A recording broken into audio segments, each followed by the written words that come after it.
Welcome to another travel blog video. তো এটা হলো এপিসোড 5 অফ ট্রাভেল ব্লগ। আর আজকে করব পুরো দিল্লি ট্যুরটা। আজকে হতে চলেছে হ্যাট্রিক ডে।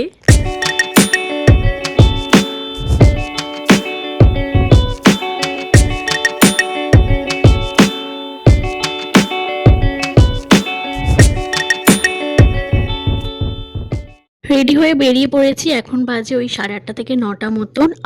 আর এর আগে বেরোনোও যাবে না, কারণ 8টা 8:30টার আগে কোনো প্লেসই খোলে না। প্রথমেই যাব কুতুব মিনার।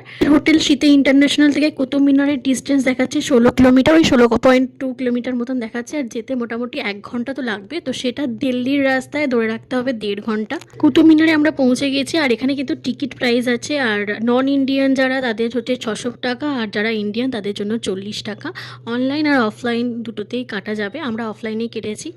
বিশাল বড় এলাকা জুড়ে এই কুতুব মিনারটা আছে। এখানে শুধু কুতুব মিনার মানে হচ্ছে বিশ্ববিদ্যালয়, তারপর স্নানাগার, এক্সেপ্ট অনেক কিছু, মানে মঞ্চ, তারপর স্নানাগার যেখানে থাকতো সবাই, সেরকম একটা ঘর, এগুলো সবই এখন ধ্বংসাবশেষ হয়ে গিয়েছে। তো সেগুলোও রয়েছে। আর চলে এসেছি একদম মিনারের কাছে, যেটা ফটোতে দেয়া থাকে আমরা, বা যেটা আমরা দেখতে পাই সবসময় গুগলেতে বা ফটোতে। আর এখানে কিন্তু দারুণ ফটোশ্যুট হবে। আমি অনেকগুলো ফটো তুলেছি, পারলে এখানে অ্যাটাচ করে দেওয়ার চেষ্টা করব।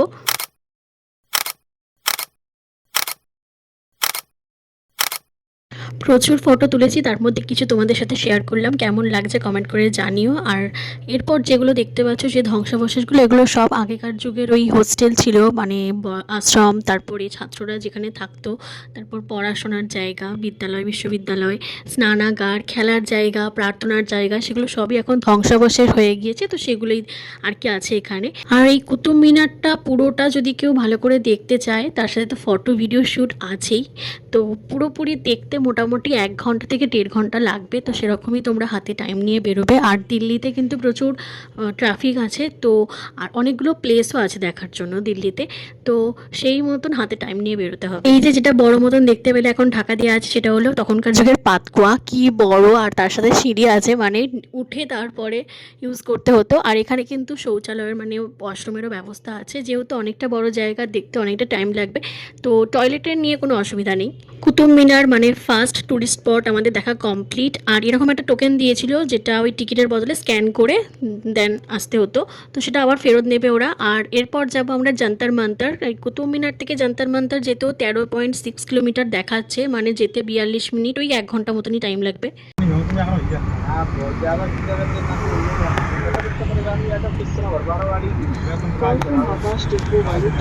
চলে এসেছি আমরা যন্তর মন্তরের কাছে। এখানেও টিকিট রয়েছে। এখানে ফর ইন্ডিয়ানদের জন্য ক্যাশলেস পেমেন্ট হচ্ছে 20 রুপিস, আর ক্যাশ পেমেন্ট হচ্ছে 25। আর যারা নন ইন্ডিয়ান তাদের হচ্ছে 250 হচ্ছে ক্যাশলেস পেমেন্ট, অ্যান্ড 300 হচ্ছে ক্যাশ পেমেন্ট। ভেতরে ঢোকার আগে ফুচকা খেয়েছিলাম, সেটার আর ক্লিপ নেওয়া হয়নি। আর খেয়েছি বাটারস্কচ আইসক্রিম। এইটাও অনেকটা বড় জায়গা জুড়ে রয়েছে। আর এখানে না কি সমস্ত বলছে যে আগেকার দিনে কীরকম করে টাইম দেখা হতো, সে সমস্ত আর কি আছে। আমি তো কিছু বুঝতে পারছি না। আর এই সিঁড়িটা দেখে তো আমার মনে হচ্ছিলো যে আমি এখানে একদম টপে উঠি, বাট এগুলো অ্যালাউ নয়। তারপরে চলে এলাম সেই মেন স্টপেজটায়, যেখানটা অ্যাকচুয়ালি ফটো দেওয়া থাকে গুগলেতে। আর যন্তর মন্তর ঘুরতেও কিন্তু 45 মিনিট মতন লাগবে। আর তোমরা কিন্তু তাড়াতাড়ি নেওয়ার চেষ্টা করবে, কারণ অনেকগুলো দেখার স্পট আছে। তারপর চলে গেছিলাম লোদি গার্ডেনে। লোদি গার্ডেনটা সেরকম কিছু দেখার নেই, ওই একটা পার্কের মতোই এখন হয়ে গিয়েছে। তাই সেখানে টাইম না ওয়েস্ট করে চলে গেলাম নেক্সট স্পট, টুরিস্ট স্পট, যেটা আমাদের হুমায়ুনস টোম্ব। সেটা অনেকটা বড় জায়গা জুড়ে, সেটাও দেখতে নাকি অনেকটা টাইম লাগবে। লোদি গার্ডেন থেকে হুমায়ুনস টোম্বের দূরত্ব ওই 4 কিলোমিটার মতন, যেতে লাগবে 10 মিনিট থেকে 15 মিনিট। পৌঁছে গেছি হুমায়ুনস টোম্বে। এখানে আমার বাবা মা যাবে না বললো, শুধু আমি, ভাই আর আমার দিদা যাচ্ছি। আর টিকিট প্রাইস হচ্ছে 40 টাকা। এখানে কিন্তু চেকিং হয়, তো ব্যাগট্যাগ চেকিং করে চলে এসেছে ভিতরে। আর এখানে কিন্তু শুধু হুমায়ুনস টোম্ব নয়, আরও অনেকের টোম্বস আছে, তো সেগুলো অতটা ইম্পর্টেন্ট নয়। তো এখন যাবো হুমায়ুনের টোম্বসের উপরে। এখানেও ওয়াশরুম আছে। আর মেন টোম্বসে যেতে গেলে কিন্তু অনেকটাই হেঁটে আসতে হয়। বোর্ডেতে সমস্ত রকম ডিটেলস দেওয়া আছে, কীরকম ছিল বা কী কী আছে সব কিছুর। বাট এগুলো পড়ার মতন আমাদের সময় নেই, কারণ আরও অনেকগুলো টুরিস্ট স্পট বাকি আছে। আর এটা হলো মেন এন্ট্রান্সটা। আর জায়গাটা কিন্তু খুব সুন্দর করে সাজানো, ভিতরে বসার জায়গাও আছে আর ফোয়ারাও দেখতে পেলাম। তো এবার যেতে হবে টোমসের ওখানে, আর টোমসটা হচ্ছে উপরে। আর যারা বয়স্ক মানুষ আছে তাদের জন্য একটু অসুবিধা হবে, কারণ টোমসে যেতে গেলে একটা সিঁড়ি পড়ে, আর সিঁড়িটা প্রচণ্ড খাড়াই, আমাদের যেতে কষ্ট হচ্ছিলো। আর যাদের প্রবলেম নেই তারা তো যেতেই পারে। চলে এসেছি টোমসের ওপরে, আর টোমসটা অনেকটা মানে পুরো স্ট্রাকচারটা অনেকটা তাজমহলের মতন। মাঝখানে টোমসটা রয়েছে আর চারদিকে রয়েছে স্পেসিয়াস প্রচুর জায়গা, যেখানে তুমি বসতে পারবে, ফটো তুলতে পারবে, ঘুরতে পারবে, সব কিছু। তারপর চলে গেলাম টোমসের ভেতরে। এই হলো টোমসটা। যত না বড় টোমস, তার থেকে বড় জায়গা নিয়ে জুড়ে বসে আছে। তো যাই হোক, টোমস দেখে তারপর চলে এলাম আমরা বাইরে, কারণ এখানে আর সময় দেওয়া যাবে না, এখনও অনেকগুলো স্পট আমাদের বাকি। ওনার পথে আর একটা টোমস দেখতে পেলাম, যেটা লেখা আছে ঈশা খান টোমস, বাট আই ডোন্ট নো কে ঈশা খান, অত আমি ভালো করে হিস্ট্রি পড়িনি। যাই হোক, তোমরা জানতে পারলে আমাকে বলো। এরপর যাচ্ছি আমরা তুগলকাবাদ ফোর্ট। এখান থেকে 30 মিনিটের মতন লাগবে, আর দূরত্ব হচ্ছে 12.9 কিলোমিটার। চলে এসেছি ফোর্টেতে, কিন্তু এখানে টিকিট ছিল, বাট প্রাইসটা কত আমার মনে নেই। আর কাটতে হয়েছিল অনলাইনে, অফলাইনেও ছিল, বাট তখন অ্যাভেলেবেল ছিল না। আর ফোর্ট মানে তো বুঝতে পারছো, শুধুই ধ্বংসস্তূপ। তো সমস্ত কিছু ধ্বংসস্তূপ দেখে নিয়ে এই ফোর্টেতেই একটা একদম টপে যাওয়ার জন্য একটা সিঁড়ি ছিল, যেটা একদম পুরো দিল্লি মানে শহরের ওই কাছাকাছি যে জায়গাগুলো আছে ওই তুগলকাবাদের ফোর্টে, সেগুলো পুরোটা দেখা যাচ্ছে। তো সেখানেই গিয়েছিলাম, আর ভিউটাও তোমাদের দেখাচ্ছি।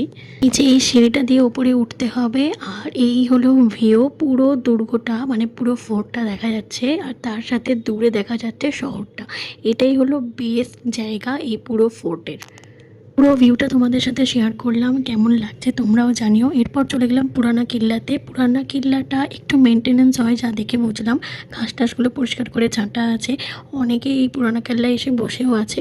তারপর এটা দেখে চলে গেলাম হোটেলে, কারণ এরপর চলে যাবো হোটেলে। একটা কথা তোমাদের জানিয়ে রাখি, যেদিন তোমরা দিল্লি এক্সপ্লোর করবে সেই দিনটা যেন মানডে না হয়। আমরা যেহেতু মানডেতে বেরিয়েছিলাম, মানডেতে অনেক টুরিস্ট স্পট বন্ধ থাকে, তাই জন্য অনেকগুলোই আমাদের দেখা হয়নি। তার মধ্যে দুটো ইম্পর্টেন্ট, সেটা হলো লালকেল্লা আর লোটাস টেম্পল, আর স্বামীনারায়ণ মন্দিরও বন্ধ থাকে। কিন্তু আমরা যেদিন দিল্লি আসি মানে সানডেতে, সেদিনই দেখে নিয়েছিলাম, তাই ওটা আমি দেখতে পেয়েছি।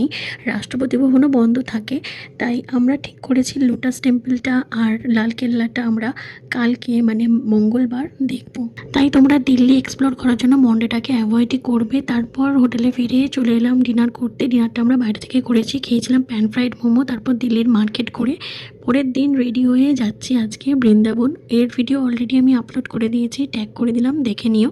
একটু বসে আছি, চেক আউটের জন্য যে সমস্ত সাইন টাইন করতে লাগে, তো সেটা কমপ্লিট করছে বাবা। তারপর যাব বৃন্দাবন। তবে বৃন্দাবন যাওয়ার আগে আগের দিন যে দুটো স্পট আমরা দেখতে পাইনি, লোটাস টেম্পল আর লালকেল্লা, সেই দুটো আগে যাব। তো প্রথমেই যাবো আগে লোটাস টেম্পল। সমস্ত কাজ কমপ্লিট হয়ে গেছে, আর আমরা চেক আউটও করে নিয়েছি। তো এখন যাচ্ছি লোটাস টেম্পল। আর লোটাস টেম্পল যেতে টাইম লাগবে 43 মিনিট মতন। তো চলো যাওয়া যাক।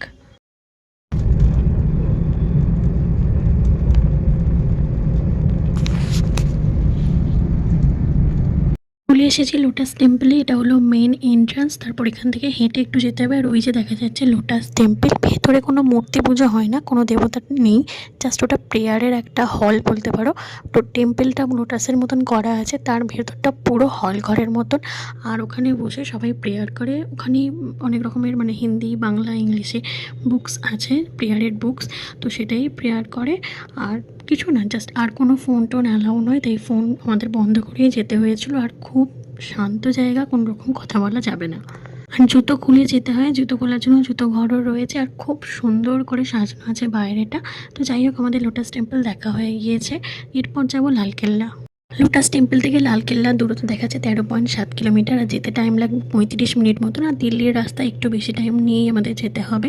আর লালকেল্লায় পৌঁছেও ওখানেও টিকিট রয়েছে, বাট টিকিটের কত প্রাইস আমার আর মনে নেই, ওটা তোমরা গুগলে একটু চেক করে নিও। আর লালকেল্লার ভিতরের অর্ধেক অংশই কিন্তু বন্ধ, তো ওটাকে তোমরা বাদ রাখতে পারো। তবে হ্যাঁ, ওখানে অনেক দোকান আছে যেখান থেকে তোমরা প্রচুর শপিং করতে পারবে, বাট দাম কিন্তু অনেক হাই লেভেলের। আমরা তো গিয়েছিলাম, কিছু কেনাকাটি করিনি, কারণ ওখানে অনেক দাম। এর থেকে দিল্লির ওই সরোজিনী মার্কেট, এই সমস্ত মার্কেট থেকে কিনতে পারো, ওখানে অনেক সস্তায় ভালো জিনিস পাবে। আর ভিতরে মিউজিয়াম আর একটা মসজিদ করা আছে, সেটাই আর কি খোলা আছে। বাকি যে সমস্ত কেল্লার মানে যা কিছু সব কিছু আর কি বন্ধ। তো ওটাকে তোমরা বাদও দিতে পারো। আমাদের দিল্লিতে যে কটা ট্যুরিস্ট স্পট আমরা দেখবো বলে বলেছিলাম সেগুলো মোটামুটি আমাদের কমপ্লিট হয়ে গিয়েছে। এবার যাবো বৃন্দাবন। বৃন্দাবন যাওয়ার একটা আলাদা করে ভিডিও আমি অলরেডি আপলোড করেছি, তবে বৃন্দাবনের ভিডিও এখনও পর্যন্ত আপলোড করা হয়নি, সেটাও করবো। তো শিখেছি নয়ডাতে, নয়ডা থেকে বৃন্দাবন যেতে লাগবে 2 ঘন্টা 11 মিনিট মতন, আর মোটামুটি 3 ঘন্টা ধরেই রাখো। ভিডিওটা এখানেই শেষ করছি, দেখা হবে নেক্সট ভিডিওতে। বৃন্দাবনের ভিডিও নিয়ে খুব তাড়াতাড়ি আসছি। আর ভিডিওটা কেমন লাগলো অবশ্যই কমেন্ট করে জানিও। আর এই পুরো গোটা ট্রাভেল ব্লগের ভিডিও আমি প্লে লিস্টে অ্যাড করে দিয়েছি, তোমরা সেখান থেকে সবকটা এপিসোড দেখতে পারো। দেখা হচ্ছে নেক্সট ভিডিওতে। টাটা।